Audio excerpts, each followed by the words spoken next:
Shalom.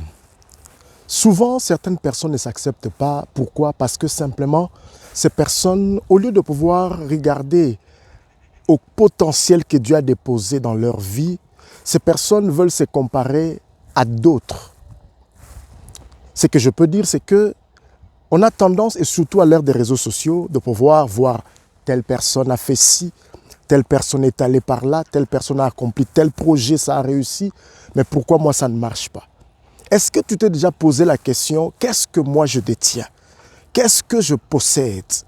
Pour que je puisse mettre en place des actions qui vont me permettre de pouvoir me développer et atteindre aussi les sommets, comme cette personne que je suis en train de voir sur les réseaux sociaux.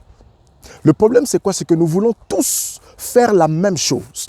Nous voulons tous copier des autres, alors que nous ignorons que nous avons en nous les potentiels. Nous ne prenons pas le temps de pouvoir faire l'introspection pour savoir qu'est-ce que moi j'ai comme capacité qui peut me permettre de pouvoir mettre en place quelque chose qui peut me rapporter de l'argent. Vous allez voir quelqu'un qui a un don de pouvoir tresser les cheveux, va vouloir à tout prix commencer à vendre ce que je peux appeler des produits cosmétiques dans le but de pouvoir permettre aux jeunes femmes de pouvoir éclaircir leur teint. Non. Alors que si la personne s'est concentrée sur le fait de développer le don qu'elle a, de pouvoir arriver à tresser les cheveux, elle pourra demain après-demain, avec la vision que Dieu lui donne, de pouvoir non seulement avoir ce que je peux appeler plusieurs autres salons, même si c'est un seul salon, mais plusieurs autres salons, mais aussi devenir indépendamment, financièrement indépendant.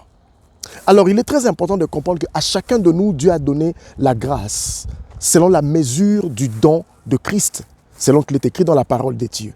Alors, prends le temps de t'asseoir au lieu de te plaindre que Dieu aime tel, Dieu ne m'aime pas. Dieu aime tout le monde. Et parce qu'il aime tout le monde, il a déposé en nous. Le problème, c'est quoi? C'est de pouvoir identifier ce que tu as et ce que l'autre n'a pas. Ne cherche pas à faire comme l'autre, mais cherche à être toi-même. Et cherche à te démarquer. Pose-toi la question, ce que je détiens, qu'est-ce que je peux faire, mettre en place pour permettre à ce que je puisse vivre de cela. La parole de Dieu va dire, lorsque cette femme, la Bible déclare et dit, est allée voir le prophète de l'Éternel. Il dit, mon mari, ton serviteur, est mort. Il a laissé des dettes. Non seulement il a laissé des dettes, mais les huissiers sont venus et ont voulu prendre des enfants comme esclaves. Le prophète va lui poser la question, qu'as-tu chez toi? Il lui dit, j'ai un vase plutôt, avec un peu d'huile. Le prophète va dire, va chercher les vases chez les voisins et remplissez des vases. Lorsqu'ils ont rempli les vases, il y avait beaucoup d'huile. Elle est allée voir le prophète de l'Éternel. Le prophète ne lui a pas dit, va chercher la face de Dieu, va faire 3 jours de prière, va chercher Dieu dans la retraite. Il lui a dit, va, vends cela et paye ta dette et le reste tu vivras toi ainsi que tes enfants. On voit par là la notion de l'entrepreneuriat, la notion de pouvoir faire quelque chose avec ce que nous détenons, avec ce que nous possédons. Dieu ne pourra accomplir les miracles dans ta vie que si tu arrives à identifier ce que tu possèdes et que tu décides de pouvoir passer à l'action.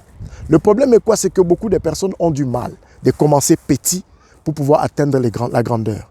Remarquez une chose, tout ce qui a commencé grand a toujours mal fini.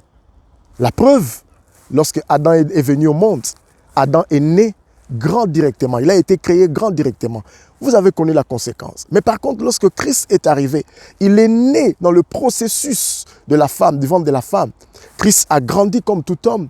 Il est arrivé jusqu'à aller à la croix. J'aimerais te dire ceci, ne cherche pas à commencer grand, mais cherche plutôt à commencer là où tu peux commencer pour pouvoir atteindre les hauteurs et les sommets. Que mon Dieu te bénisse abondamment et je suis convaincu que l'Éternel a prévu de pouvoir te donner quelque chose de grand pour que d'autres personnes bénéficient de cela. N'oublie pas, identifie ce que tu as et mets-les en action afin que l'Éternel Dieu de gloire multiplie cela. Shalom.